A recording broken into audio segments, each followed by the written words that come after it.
When I talk to new directors just enter the field, they often say that they're worried about how to balance the budget, how they're going to manage the resources of their program from a fiscal and financial management perspective, how they're going to handle all the paperwork that's needed in terms of accountability for their funders and so on. But when they get in the job, it's really the human relations issues that keep them awake at night and add a few more gray hairs to their head.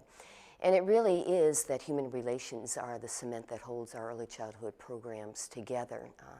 And so becoming a master and understanding human relations is really at the core of being an effective leader, the core of being an effective supervisor, manager of an early childhood program.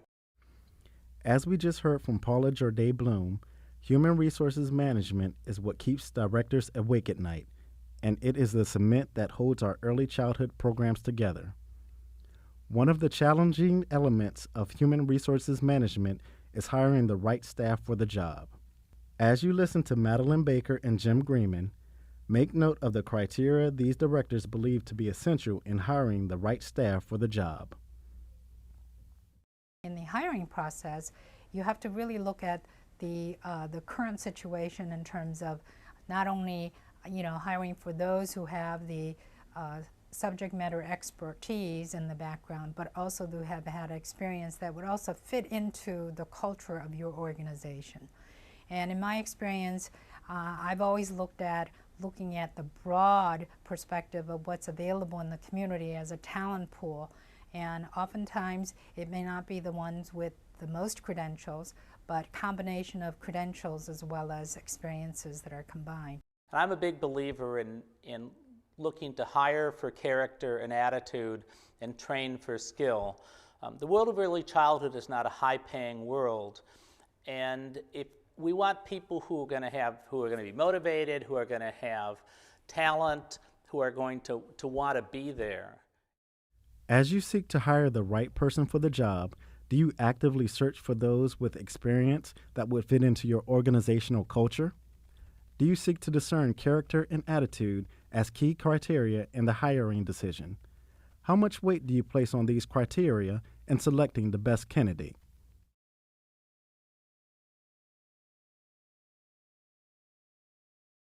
An important part of the hiring process is the interview.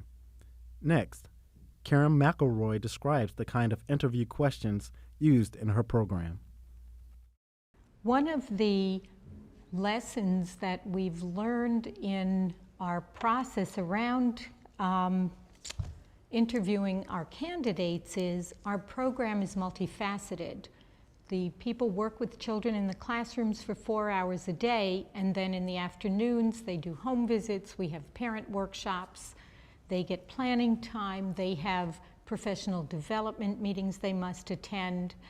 And what we've discovered is that it's really important to have questions that explain the complexity of the program when people are applying for a position. We discover that some people, by asking questions about home visits, some people end up explaining that they're not comfortable with the large family involvement component that we have in our programs. So developing questions that are really relevant to the work that people will be doing are very important. How do you ensure that your interview questions adequately portray the complexity of the positions for which you are interviewing? That the interview and the hiring process results in selecting the best candidate? What aspects of your hiring process would you target for improvement?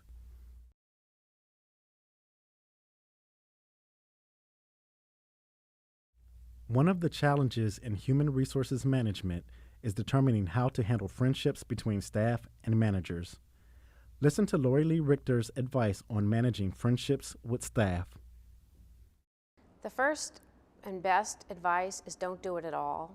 If you have someone on your staff that you have known your whole life and you are already friends, then you will have to find a way to manage that. And we had a person one time on our staff that was in the office and they were the assistant director, as a matter of fact, and they were very, very, very good friends with one of the teachers.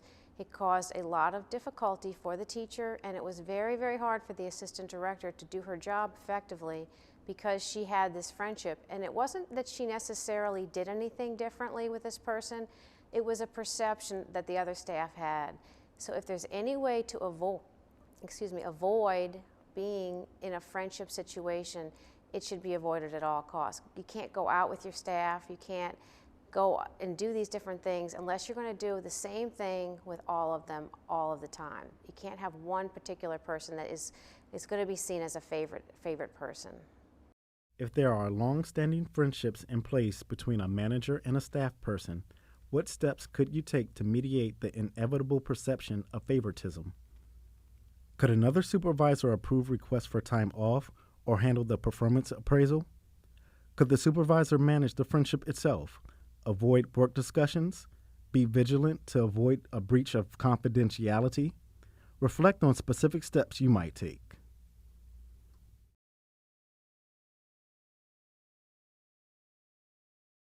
Another challenge in human resources management is gossip. Listen for Holly Elisa Bruno's definition of gossip and practical steps for addressing it. Gossip is communicating about a person who's not present. Now, if you're not present, you can't defend yourself, with the intention to cause harm, to harm that person's reputation.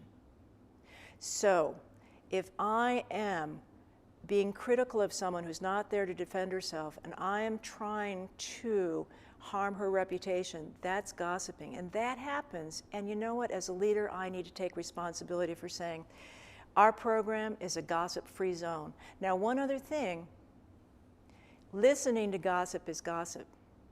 You know how Emerald does his BAM and kicks things up a level? Well, that's a BAM.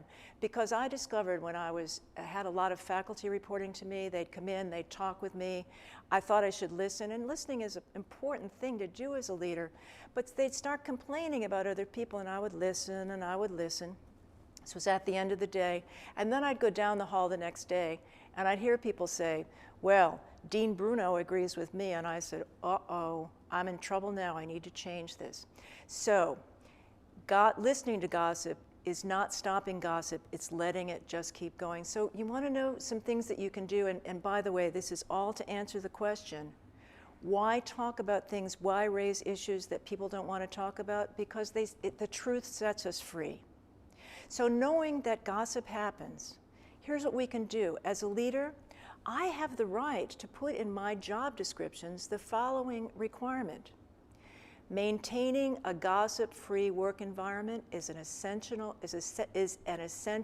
requirement of the job. How about that one? Then if someone gossips, I can say, you know what? In your job description, you agreed to participate in a gossip-free zone. Another thing you can do, there's a statement that you can sign, and you can find this in Young Children Magazine, September 2007, where I wrote an article on this. And you have a statement that you can sign where teachers and staff members agree that they're not going to gossip. Now you might say, well, sure, people would do that, but what happens if they gossip? Okay, this is very big. A director needs to hold staff accountable. So if someone is gossiping, I need to step in right then and there and call the question and say, Jane, when you turned to Elizabeth and you said, Carla is having an affair, sorry, that was inappropriate. So number one, talking about a staff member who's not present in a way that's trying to harm that staff member's reputation, that's inappropriate. Jane, you agreed to maintain a gossip-free work environment. Jane, what are you going to do to make sure this doesn't happen again? And I'm going to work her right through those steps until she can find a way that she will not gossip about another person. And if she does, I'm calling her again and again the next time. Do your job descriptions, personnel policies, or other written descriptions prohibit gossip? Do supervisors hold staff accountable for ensuring a gossip-free zone? How might you strengthen their and your own effectiveness in holding staff accountable?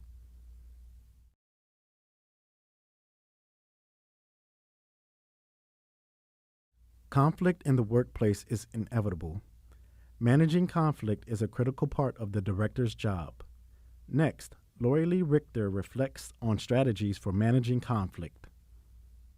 The first thing that they need to know is that they are going to have to manage this conflict, that this is something that will occur. They can think initially sort of in a naive way that everything's going to be great and everybody's going to be happy, and since they're such a great director that they're going to somehow have this magical way of making things go smoothly. It's really a reality of working with a group that's diverse, and when you have a lot of people working in one location, small areas, classrooms, sharing materials, sharing areas, there will be conflict. And the first thing you have to do is plan for it before it ever happens. I usually recommend to people, new assistants or people in my office that work with me, is to try very, very hard to get to know the people that are working with us, listen to them, find out what's going on with them, hear what their stories are so that you have a sense of the pulse of the building. You have an idea already. They'll come to you if you give them that opportunity, and when you establish that open communication and have them coming to you with their issues and their concerns, hopefully you can catch conflict before it gets out of hand. And sometimes you can't, sometimes things blow up out of the blue. What you have to do then is simply bring them in your office, have people have an opportunity to speak their piece, and make sure each person has a full chance to say whatever is bothering them. Never ever take sides, just listen, and then help facilitate these folks back to a calm and relaxed area where they can get back together by using your policies and your procedures. Your framework is going to help you. You can remind them of policy. Often the things that they're having a difficulty with are ingrained in your policy, and you can use those to help you and help them establish their relationship back again and resolve the conflict. Do your written policies and procedures help you address conflict between employees? How might it help you to list issues and topics that fuel conflict between employees? Review your policies and procedures to determine if those issues are addressed adequately.